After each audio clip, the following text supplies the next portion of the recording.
Jacob Thompson. Thompson family. Diego Conde. Monica Thompson had given birth to her first child, a baby boy, and was almost ready to take him home from the hospital. It was nearly midnight one Sunday in the summer of 2012 when Thompson, who had undergone a cesarean section a few days earlier, was given a cocktail of narcotic painkillers and sleep aids. A nurse took the newborn to his mother for breastfeeding and put the child next to her in her hospital bed at Adventist Medical Center in Portland, Oregon. An hour later, Thompson, still drowsy and groggy, realized that her son, Jacob, was not moving. The disturbing account comes from a lawsuit filed in Multnomah County Circuit Court in which Thompson's attorneys describe how she tried to wake her unresponsive child, who had been born just 4 days earlier. She called for a nurse while she tried on her own to help him. She touched his eyes. She poked his tiny body. She talked to him, to try to get to him to wake up. When no nurse came to help, Mrs. Thompson carried her son to the hallway and frantically yelled for help, according to the lawsuit. A nurse noticed the situation, examined Jacob and called a code blue. Jacob was not breathing. Once he was stabilized, he was placed on life support and transferred to the neonatal intensive care unit at nearby Randall Children's Hospital. 6 days later, he died.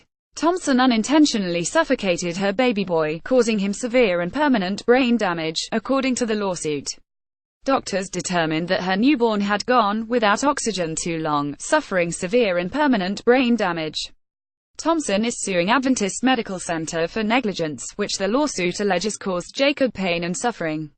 The lawsuit, which seeks more than $8 million, states that the incident also caused Thompson emotional distress. Thompson now has a daughter, her attorney said. But Thompson said in a statement that Jacob was a true miracle baby. "My firstborn and only son. I am sharing our story in the hopes that no mother or family will ever have to suffer through a preventable tragedy such as this." The lawyer, Diego Conde, called the death senseless and said in a statement that a hospital doesn't get to load a breastfeeding mother with narcotics and sleep aids, drop a newborn child on the same bed to breastfeed, and abandon them to the luck. Portland Adventist Medical Center spokeswoman Christy Spurgeon Johnson called it a tragic situation and said that our thoughts and prayers continue to be with the family. Adventist Medical Center is committed to providing quality, compassionate care to all of our patients, she said in a statement. "We are reviewing the claims being made and we are unable to provide any additional information at this time." About 3,500 babies die each year in the United States because of unsafe sleep environments, such as suffocation or strangulation. Some die of sudden infant death syndrome (SIDS), according to the American Academy of Pediatrics. Experts say babies who share a bed with their parents are at risk because parents can roll on top of them, or that babies can get trapped in blankets and bed sheets. In a 2016 report, the Pediatric Association noted that evidence shows skin-to-skin care (SSC) and rooming helps foster breastfeeding and mother-child bonding, but said the practices may also pose safety concerns, particularly with regard to sleep. There have been several recent case reports and case series of severe and sudden unexpected postnatal collapse in the neonatal period among otherwise healthy newborns and near-fatal or fatal events related to sleep, suffocation, and falls from adult hospital beds. According to the American Academy of Pediatrics, mothers will be naturally exhausted and potentially sleep-deprived and may sleep in short bursts. They may also be unable to adjust their position or ambulate safely while carrying a newborn.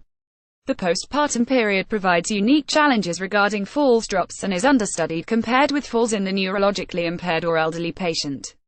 Checklists and scoring tools may be appropriate and have the potential to decrease these adverse events, particularly if geared to the unique needs of the postpartum period, such as short-term disability from numbness or pain, sleepiness or lethargy related to pregnancy and delivery, and effects from medication. Even though mothers and family members may be educated about the avoidance of bed sharing, falling asleep while breastfeeding or holding the newborn during SSC is common. Staff can educate support persons and/or be immediately available to safely place newborns on a close but separate sleep surface when mothers fall asleep. Mothers may be reassured that their support persons can safely provide SSC and that staff will be available to assist with the transmission to a safe sleep surface as needed. Mothers who have had cesarean deliveries are particularly at risk because of limited mobility and effects of anesthesia and warrant closer monitoring. The American Academy of Pediatrics said it cannot make recommendations on in-bed sleepers until further research is available. Read more. Put your baby to sleep in a box. A Finnish idea is winning converts here.